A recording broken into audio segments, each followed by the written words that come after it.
오늘 말씀은 예수의 영광이 우리의 영광이다라는 말씀을 증거합니다. 고린도후서 3장 13절에서 18절 말씀을 통해 증거합니다. 우리는 모세가 이스라엘 자손에게 장차 없어질 것의 결국을 주목하지 못하게 하려고 수건을 그 얼굴에 쓴 것 같이 아니하노라. 그러나 그들의 마음이 완고하여 오늘까지도 구약을 읽을 때 그 수건이 벗겨지지 아니하고 있으니 그 수건은 그리스도 안에서 없어질 것이라. 오늘까지 모세의 글을 읽을 때 수건이 그 마음을 덮었도다. 그러나 언제까지 주께로 돌아가면 그 수건이 벗겨지리라. 주는 영이시니 주의 영이 계신 곳에는 자유가 있느니라.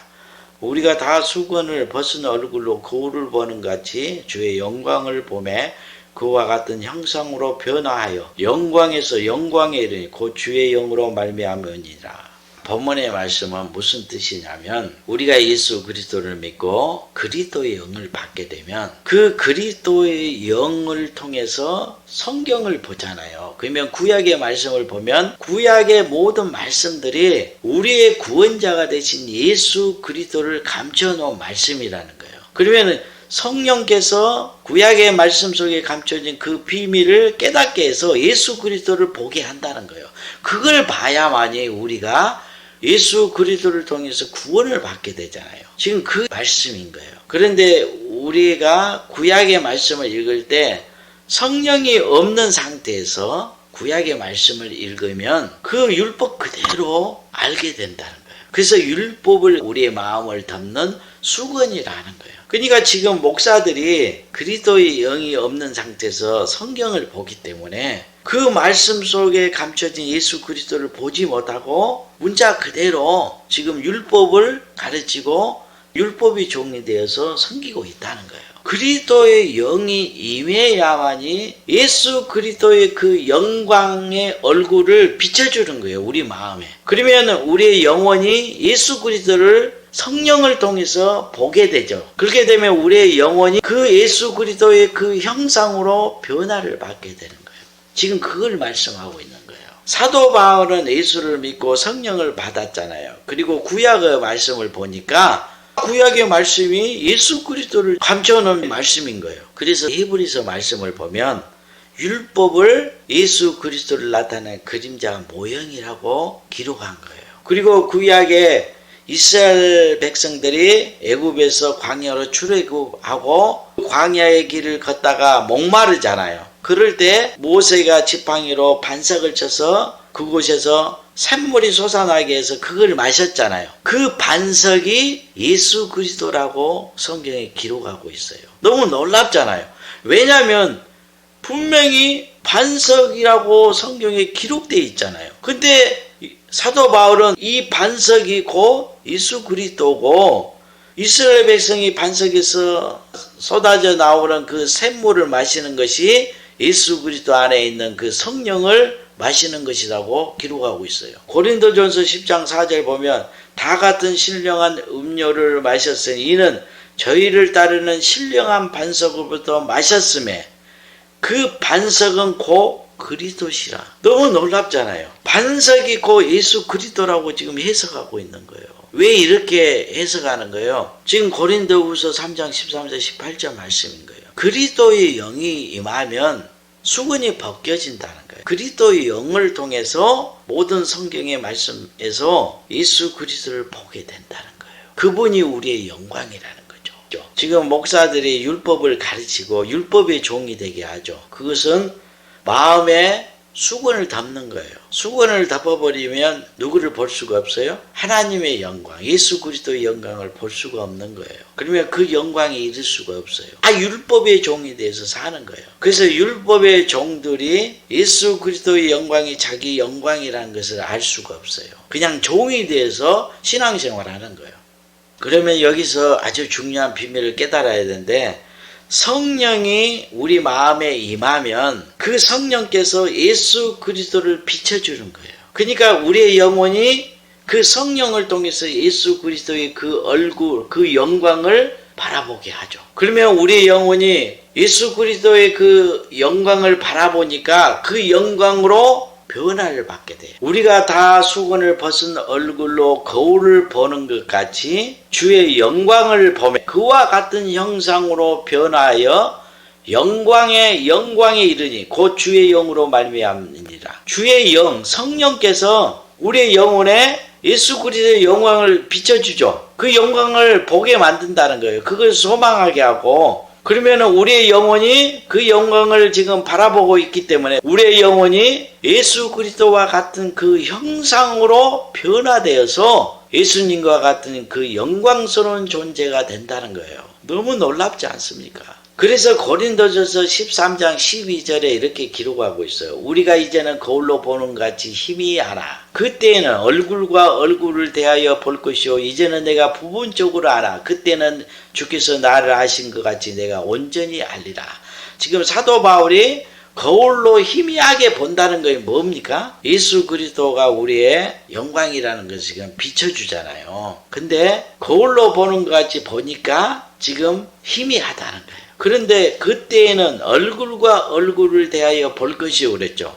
이 얼굴과 얼굴을 대하여 볼 때가 언제예요? 주님이 내 영혼에 다시 강림하실 때는 얼굴과 얼굴을 대하여 보기 때문에 우리가 예수 그리스도와 같은 영광스러운 존재로 변화를 받게 돼요. 그래서 고린도전서 15장 51절에 보라 내가 너에게 비밀을 말하노니 우리가 다 잠잘 것이 아니요 마지막 나팔에 순식간에 홀연히 다 변화하리니. 그래서 지금 유튜브에서 말하는 육체가 공중으로 휴거된다는 말은 다 비운 거예요. 육체는 비우잖아요. 실상은 예수 그리스도의 형상을 담는 거잖아요. 자, 고린도서 15장 51절 보냐. 보라 내가 너에게 비밀을 말하노니 우리가 다 잠잘 것이 아니고 마지막 나팔에 순식간에 우리 다 변화하리니. 육체가 변화되는 것이 아니고 우리의 영혼이 예수 그리스도의 형상으로 변화를 받게 된다고 분명히 기록하고 있죠. 우리가 다 수건을 벗은 얼굴로 거울을 보는 것 같이 주의 영광을 보매 그와 같은 형상으로 변화하여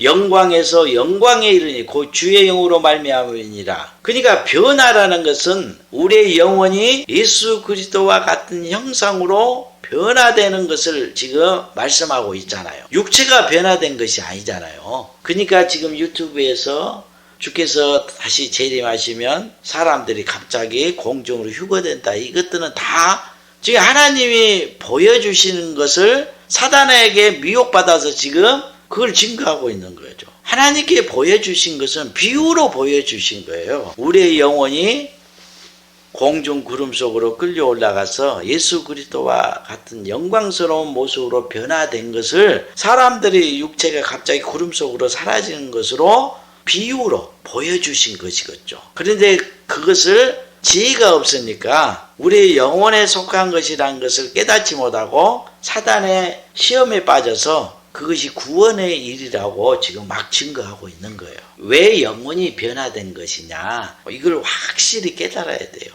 두 번째 아담이신 예수 그리스도가 하나님의 형상을 가지고 오셨다고 그랬죠. 하나님의 형상의 본체다고 그랬잖아요. 그러면 하나님은 영이잖아요. 그러니까 예수님의 그 영혼이 하나님을 닮았다는 거지 육체가 닮았다는 것이 아니잖아요. 그리고 육체는 종의 형체라고 그랬잖아요. 그래서 예수님이 말씀이 육신이 돼서 우리 가운데 오셨는데 천사보다 못한 종의 형체를 가지고 오셨다고 했어요. 근데 그분을 가리켜서 하나님의 형상의 본체다고 그랬죠. 그 영혼을 말하는 거예요. 우리가 다 수건을 벗은 얼굴로 거울을 보는 같이 주의 영광을 보며 그와 같은 형상으로 변화하여 영광에 이르니 곧 주의 영으로 말미암음이니라. 그와 같은 형상으로 변화되는 것이 영광에 이르는 것이죠. 분명히 기록하고 있잖아요. 예수님과 같은 형상으로 변화하여 영광에서 영광에 이르니. 누가 이렇게 만든다고 그랬어요? 주의 영으로 말미암느니라. 성령께서 그렇게 하신다는 거예요. 그래서 제가 이제야 변화에 대해서 알게 됐다. 이 말씀은 영광스러운 형상으로 변화를 받고 나서 하는 이야기예요. 예수 그리스도가 내 안에 강림했죠. 그리고 하나가 되어서 예수 그리스도와 같은 그 영광스러운 존재가 된 것을 이제 알았다는 거예요. 실상으로 이루어진 것을 알게 됐다는 거예요. 그래서 예수 그리스도의 그 영광은 우리의 영광인 거예요. 그래서 마지막 나팔에 순식간에 홀연히 다 변화하리라.